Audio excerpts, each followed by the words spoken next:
Hello everyone and welcome to this very first ship overview video. Today we're going to be talking about the Lunar class cruiser, the most common and the most versatile of all of the Imperial standard cruisers. Now, as we move into these videos, what you're going to discover is that there are a lot of ships that seem to follow a certain template. This template is established mostly by Games Workshop for the sake of ease of constructing the individual miniatures. Now, in the more modern era, you're going to probably have your ships 3D printed because you're not likely going to be shelling out huge amounts of money for the original plastic kits.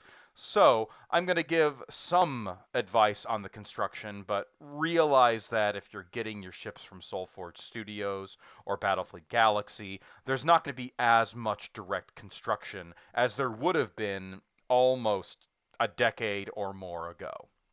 So, the Lunar class cruiser is as described in the original rulebook and every basic piece of lore we have as the single most common Imperial cruiser, and there's a reason for it. The thing's frickin' useful.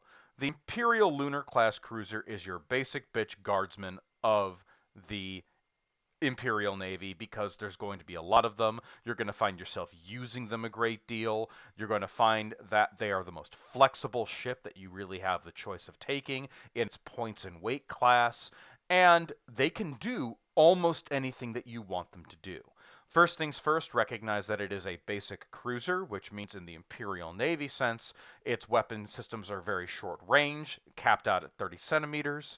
They have a specialized weapon in the front. In the case of the Lunar, it can be either torpedoes, or if you want to pay the premium price of 20 additional points, you can slap a Nova Cannon on the prow.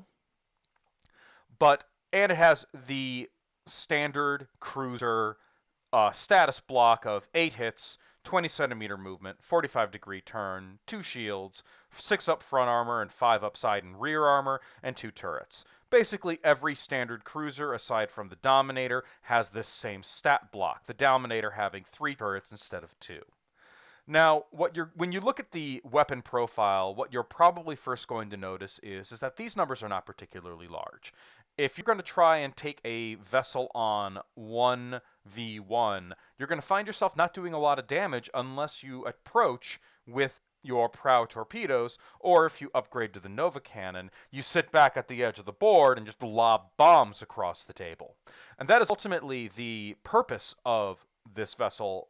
It is to come in on a forward approach to the enemy, doing as much possible damage that it can do with its special weapons, and then cleaning up with its secondary port and starboard weapons when you finally close in on the enemy. Now, this stat block is not necessarily the strongest, and there are other Imperial Navy cruisers that seem to have a superior setup.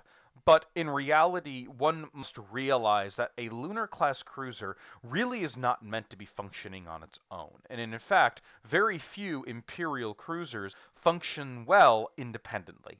We will go on to which ones are as time goes on, but generally speaking, a Lunar does not compete against other ships of similar point value when it is sitting by itself.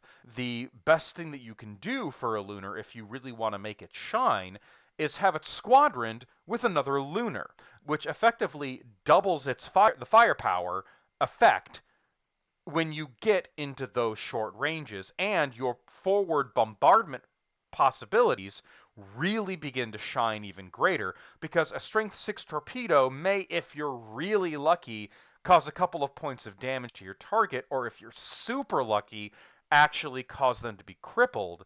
But a strength 12 torpedo has the very real risk of knocking an enemy vessel completely out of the game.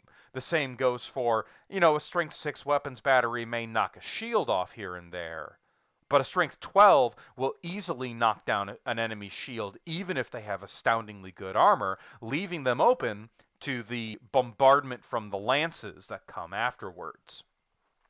Now, you don't have to necessarily match a Lunar with another Lunar. There are its sibling vessels, the Dominator and the Gothic, which do very well when they are combined together. If you take a Nova Cannon and give it a Dominator, you suddenly have a much more powerful Strength 18 weapons battery. And then you have the two lances on top of that, which are also very, very effective. And, of course, two Nova Cannons, which you can use to try to snipe enemy vessels from across the board. Or you can pair it up with a Gothic, turn that Strength 2 lance into a Strength 6 lance, and have the benefit of a shield knockdown from the weapons batteries. This is the real beauty and flexibility of the Lunar. It pairs incredibly well with its companion cruisers. Now, it doesn't pair as well with the Tyrant, and it doesn't pair necessarily very well with the Dominator, but it does reasonably well with a Dominator, and there's nothing wrong with a Strength 10 weapons battery out of a Tyrant, even if the ranges don't match. The other beauty of this cruiser is that it is a 6 up front-facing armor, and it's only 180 points. So when it comes to firepower per point, it's actually very, very economic for the sake of building a fleet. Now, in regards to the weakness of the Lunar class cruiser is ultimately rather underpowered individually, but if you, again, pair it with another, its firepower becomes significantly more effective. So if you're looking to destroy this as a opponent, what you want to do is ideally find some way to get out of its front arc and take advantage of its weaker side armors, or move in and find some way to disable its weaponry, especially its powerful front weaponry. I can speak, I promise. For the Imperial player, the best way to functionally use a Lunar is a forward bulwark against your enemy. You want to move towards the enemy at a regular rate, usually at around the maximum speed 20 centimeters. Or if you're feeling ballsy, go all ahead full with a squadron of 2 and then dump your torpedoes into the enemy while giving them a massive, very powerful distraction while the rest of your fleet can move up at a more regular rate. There is really no fleet in the game that can ignore a pair of lunar cruisers that have just all ahead fulled on one side of the flank, or going down straight the center, functioning as basically a distraction Carnifex. The enemy can't ignore them. If the enemy ignores a pair of Lunars, they're going to regret it. Now, there are fleets that the Lunar is particularly weak against. It is particularly weak against Eldar. It is particularly weak against certain elements of the Tau, and it is not necessarily the best, but it's not the worst either against Necrons. But against pretty much any other fleet, this vessel will serve you incredibly well. From a personal note, I always take Lunars, and I always take them with torpedoes, and I always take 2 of them. Squadron them together, and I create a front and a problem for my enemy that they simply cannot ignore, because it has the durability to go in and beat things up close up, and if I need to, I can just sit them back, slowly grind them across the board and just dump torpedoes at my enemy all day, every day. One fun little note about this humble little cruiser is that in the lore, the planet killer itself was destroyed by a squadron of Lunars, the most bare bones, basic bitch cruiser that the Imperial Navy has. So, ultimately, if you are building your Imperial Navy, you would be remiss to ignore the Lunar. Yes, it is the most basic of cruisers, but it is also the most flexible. You can do almost anything. And another important note, if you take torpedoes, you can spend 5 points and get a powered ram.